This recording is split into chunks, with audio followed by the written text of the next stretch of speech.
ఈరోజు మనం హిస్టరీ ఛానల్లో కొన్ని 100 ప్లేసెస్ గురించి తెలుసుకుందాం. అదో సముద్ర తీరం ఉన్నది మన ఇండియాలోనే. పేరు డ్యూమాస్ బీచ్.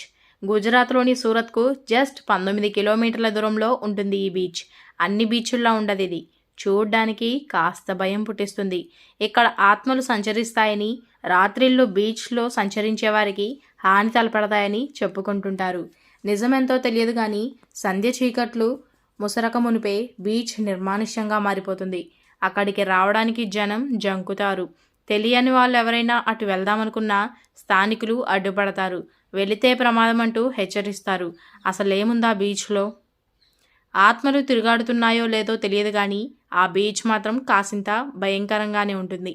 చిమ్మ చీకటి లాంటి నల్లటి సముద్రపు ఇసుక, వింత శబ్దాలు చేసే గాలుడు, చెవిలో ఎవరో ఏదో చెబుతున్నట్టు అస్పష్టమైన మాటలు, దూరంగా వినిపించే వికృతపు నవ్వు, కుక్కల ఏడుపులు. చీకటి పడిన వేళ ఎవరైనా ఒంటరిగా అక్కడకు వెళితే మాత్రం భయంతో బిగదీసుకుపోవడం ఖాయం. వేలాది ఆత్మలు ఇక్కడ సంచరిస్తున్నాయన్నది స్థానికుల గట్టి నమ్మకం. ధైర్యం చేసి బీచ్కి వెళ్ళిన వారికి ఆత్మల మాటలు లీలగా వినిపించాయని, తక్షణం అక్కడి నుంచి వెళ్ళిపోమని ఆదేశించాయని చెబుతారు. పక్కనే ఎవరో బిగ్గరగా నవ్విన చప్పుడు వినిపిస్తుందని, చూస్తే ఎవరో ఉండరన్నది రాత్రిపూట అక్కడికి వెళ్ళొచ్చిన కొందరి అనుభవాలు. పగటిపూటే నల్లగా భయపడుతున్నట్టుగా కనిపించే డ్యూమాస్ బీచ్ రాత్రిపూట మరింత భయంకరంగా కనిపిస్తుంది. నిజానికి 4 బీచ్ల సంగమమే డ్యూమాస్ బీచ్. ఇందులో 2 బీచ్లు టూరిస్టులకు తెలిసినవే. 3వ బీచ్లో జనసంచారం చాలా తక్కువగా ఉంటుంది. ఇక 4వ బీచ్ అయితే నిర్మానుష్యంగా ఉంటుంది. నల్లటి సముద్రపు ఇసుక ఉండేది ఇక్కడే. ఒకప్పుడు ఇక్కడ హిందూ శ్మశాన వాటిక ఉండేదట. కొన్ని వేల దహన సంస్కారాలు ఇక్కడ జరిగాయట. అలా ఏర్పడిన బూడిద సముద్రపు ఇసుకతో కలిసి నల్లగా తయారైందట. ఈ బీచ్లోకి వచ్చే కుక్కలు చిత్ర విచిత్రంగా ప్రవర్తిస్తాయి. నాన్ స్టాప్గా అరుస్తాయి. ఎదురుగా ఎవరో ఉన్నట్టుగానే మురుగుతాయి. కుక్కలను కంట్రోల్ చేయడానికి చెమటోడ్చాల్సి వస్తుంది. అదిగో పులి అంటే ఇదిగో తోక అన్నట్టుగా డ్యూమస్ బీచ్పై ఎవరికి వారు కదలలేశారు. చెప్పిన మాటను వినకుండా బీచ్లోకి వెళ్ళిన కొందరు ఇప్పటికీ తిరిగి రాలేదని వదంతులను కూడా మనం వినొచ్చు. చుట్టుపక్కల గ్రామాల్లోని కొందరు ఇలాగే బీచ్కి వెళ్ళి కనిపించకుండా పోయారని, బీచ్కు కోతవేటు దూరంలో ఓ పురాతన హవేలీ ఉంది. నవాబు సిదీ ఇబ్రహీం ఖాన్ ఈ ప్యాలెస్ను కట్టించాడట. ప్రస్తుతం ఇందులో ఎవరూ నివసించడం లేదు. కాకపోతే దూరం నుంచి చూస్తే బాల్కనీలో ఎవరు నిల్చున్నట్టుగా కనిపిస్తుంది. దగ్గరకు వెళితే మాత్రం ఆ ఆకారం అదృశ్యమవుతుందట. ఈ భయం కొద్దీ హవేలీలోకి ఎవరూ వెళ్ళడం లేదు. దయ్యాలు లేవు, ఆత్మలు లేవు, అంతా ఉత్తిదే అని అనేవాళ్ళు ఉన్నారు. ఆత్మలు లేవని నిరూపించడానికే రాత్రంతా బీచ్లో బస చేసి వచ్చారు. ఆత్మలున్నాయని చెబుతున్న దాంట్లో నిజం లేదని చెబుతున్నారు. స్థానికులు చెబుతున్నట్టు డ్యూమాస్ బీచ్ అంత భయానకంగా ఏమీ ఉండదని అంటున్నారు. ఏదో ప్రయోజనం కోసం కొందరు ఈ దుష్ప్రచారాన్ని మొదలుపెట్టారని బల్లగుద్ది మరీ చెబుతున్నారు. ఉన్నాయో లేదో తెలియదు కానీ దయ్యాల బీచ్ అనేసరికి టూరిస్టులు పెరిగిపోయారు. బాంగర్ కోట. సహజంగా చాలామందికి హారర్ సినిమాలు చూడడం అంటే చాలా ఇష్టం. అందులో ఉండే సస్పెన్స్ థ్రిల్లర్ సన్నివేశాలు, వెన్నులో వణుకు పుట్టించే సీన్లను బాగా ఎంజాయ్ చేస్తారు. అవి కేవలం కల్పిత కథలే అని తెలిసినా ఆ సినిమాలోని విషయాలను తమ స్నేహితులకు, కుటుంబ సభ్యులకు చెబుతూ వారిని భయపెట్టిస్తుంటారు. అలాంటి సినిమాలంటే వారికి మహా సరదా. అలాంటివి ఉంటాయని నమ్మేవాళ్ళు కొందరుంటే, నమ్మని వాళ్ళు ఇంకొందరుంటారు. ఇక అలాంటి కథల్ని నమ్మేవాళ్ళు వాటికి భయపడితే, నమ్మని వాళ్ళు వాటిని కొట్టిపడేస్తారు. కానీ రాజస్థాన్లోని ఆల్వార్ జిల్లాలో ఉన్న ఈ బంగర్ కోట్ కథ వింటే ఎవరైనా ఔరా అని ఆశ్చర్యపోతారు. ఇదొక పర్యాటక ప్రాంతమే అయినా సూర్యాస్తమయం తర్వాత ఆ చుట్టుపక్కల ప్రాంతాల్లో ఎవ్వరినీ ఉండనివ్వరు. అందుకు గట్టి హెచ్చరికలే ఉన్నాయి. అవి కూడా ప్రభుత్వం పెట్టడం గమనార్హం. దీన్ని బట్టే ఆ ప్రదేశం ఎంత ప్రమాదకరమో అర్థం చేసుకోవచ్చు. రాజస్థాన్లోని అల్వార్ ప్రాంతంలో ఉన్న ఈ బంగర్ కోట భారత్లోనే అత్యంత భయంకరమైన ప్రదేశాలలో ఒకటి. ఈ ప్రాంతాన్ని భగవంత్ దాస్ అనే రాజవంశస్థుడు పరిపాలించాడని, తన కుమారుడు మాధవ్ సింగ్ కోసం 16వ శతాబ్దంలో ఇక్కడ కోటను నిర్మించారని ప్రసిద్ధి ఉంది. దీంతో అప్పట్లో ఇక్కడ సుమారు 10,000 మంది జనాభా ఉండేవారని అంటారు. అయితే ఈ ప్రాంతానికి 2 విభిన్న కథలు వ్యాప్తిలో ఉన్నాయి. ఒకటి, ఆ కోట పరిసర ప్రాంతాల్లో ఒక సాధువు ఉండేవాడని, అతడి నివాసానికి ఎత్తుగా ఆ ప్రాంతంలో ఏది నిర్మించినా దాని నీడ తన ఇంటి మీద పడితే అది కూలిపోతుందని ఆ సాధువు ముందే హెచ్చరించాడనే కథ చెబుతారు. ఈ క్రమంలోనే ఆ కోట గోడలు నిర్మిస్తుండగా వాటి నీడ ఆ సాధువు ఇంటిపై పడడంతో ఆ చుట్టుపక్కల ప్రాంతాలన్నీ నాశనమయ్యాయని అంటారు. పూర్తిగా శిథిలమైన ఈ కోట ప్రధాన ద్వారం గుండా లోపలికి ప్రవేశిస్తే దేవాలయాలు, రాజభవనాలు మొదలైనవి కనిపిస్తాయి. అలాగే ఈ కోటలోకి ప్రవేశించడానికి మరో 4 ముఖద్వారాలు కూడా ఉన్నాయి. Lahori gate, Ajmeri gate, Phulbari gate, Delhi గేట్లని వాటికి పేర్లున్నాయి.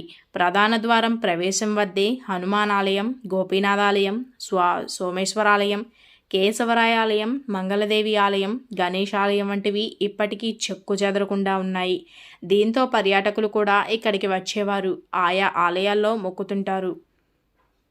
మరొక కథనం ప్రకారం ఆ ప్రాంతంలో ఆ మాంత్రికుడు ఉండేవాడని, అదే సమయంలో బంగారు రాజవంశానికి చెందిన ఓ రాకుమార్తె అందంగా ఉండడంతో ఆమెను ఇష్టపడ్డాడని ప్రసిద్ధి ఉంది.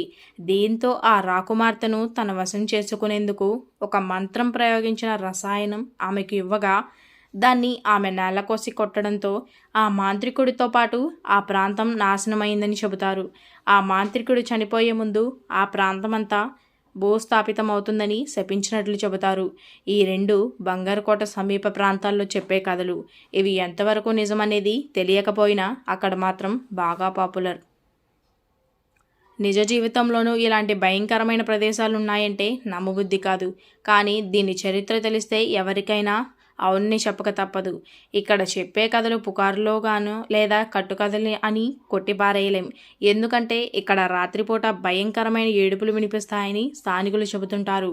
అలాగే కొందరు టూరిస్టులు, స్థానికులు అక్కడికి వెళ్ళిన వారు చనిపోవడమో లేక కనిపించకుండా పోవడమో కూడా జరిగాయని అక్కడి వారు చెబుతుంటారు. 3వది, మహారాష్ట్రలోని పుణేలో ఉన్న శనివార్వాడ కోట ఒకటి. కానీ ఈ కోటలో అడుగు పెట్టాలంటే గుండె ధైర్యం ఉండాలి. ఎందుకంటే పగలంతా ఎంతో అందంగా కనిపించే ఈ కోట సూర్యాస్తమైన తర్వాత శ్మశానాన్ని తలపిస్తుంది. పౌర్ణమి వచ్చిందంటే చాలు ఆ కోట పరిసరాల్లో నిశ్శబ్ద వాతావరణం నెలకొంటుంది. అక్కడికి వచ్చే పర్యాటకులను కోట పరిసరాల్లోకి వెళ్ళొద్దని స్థానికులు హెచ్చరిస్తారు. నిండు వెన్నెల్లో అక్కడ ఏవేవో అరుపులు, ఆకారాలు తమకు కనిపిస్తాయని, అటుగా వెళ్తే అవి తమను వెంటాడుతాయని స్థానికులు చెబుతుంటారు. అలాగే సాయంత్రం 5 దాటిన తర్వాత కూడా అక్కడ ఎవరూ ఉండకూడదు. అక్కడి సెక్యూరిటీ సిబ్బంది కూడా సాయంత్రం వేళల్లో ఆ పరిసరాల్లో ఉండవద్దని హెచ్చరిస్తారు. ఆ కోటలో ఏం జరిగిందో తెలుసుకోవాలంటే ముందుగా ఆ కోట చరిత్ర గురించి తెలుసుకోవాలి. ఈ కోటను బాజీరావు పేష్వా నిర్మించారు. అయితే బ్రిటిష్ వారి దాడి వల్ల కోటలో రాతి నిర్మాణాలు మాత్రమే మిగిలిన్నాయి.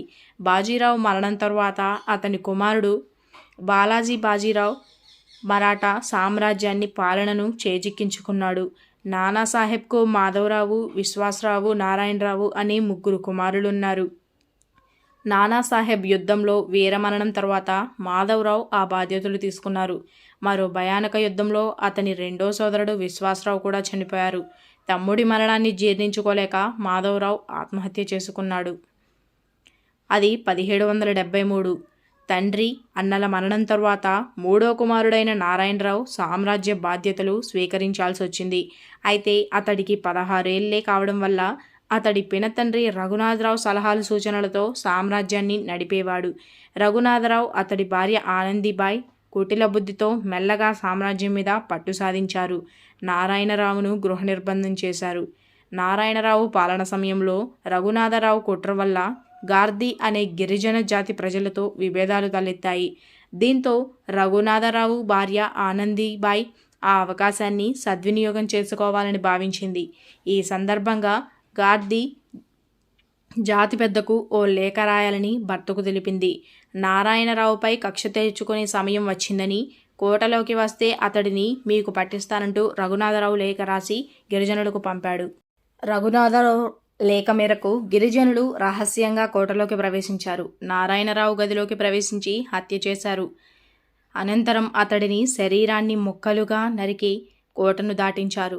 అనంతరం సమీపంలోని నదిలో పడేశారు. అప్పటి నుంచి పౌర్ణమి రోజుల్లో నారాయణరావు ఆత్మ ప్రతీకారం తీర్చుకోవడానికి ఆ కోటలోనే తిరుగుతుందని చెబుతుంటారు. ఆ కోటలో ఎవరున్నా వారిని తన శత్రువుగానే భావిస్తూ ఆత్మ ప్రాణాలు తీసేదని స్థానికులు చెబుతున్నారు. అంతేగాక నారాయణరావు మరణం తర్వాత కోట సమీపంలో ఏర్పడిన మంటల్లో పలువురు చనిపోయారని, పౌర్ణమి రోజుల్లో వారి ఆత్మలు కోట చుట్టూ తిరుగుతుంటాయని చెబుతారు. అయితే అక్కడ నిజంగా ఆత్మలున్నాయా, అందులోకి వెళ్ళిన వ్యక్తులు ఎలా చనిపోయారనేది మాత్రం ఇప్పటికీ అంతు చిక్కలేదు. ఈరోజు చెప్పుకున్న టాపిక్స్ కనుక మీకు నచ్చినట్లయితే లైక్ చేయండి, షేర్ చేయండి, సబ్స్క్రైబ్ చేయండి. అలాగే మీకు ఇష్టమైన టాపిక్ కోసం కామెంట్ సెక్షన్లో కామెంట్ చేయండి.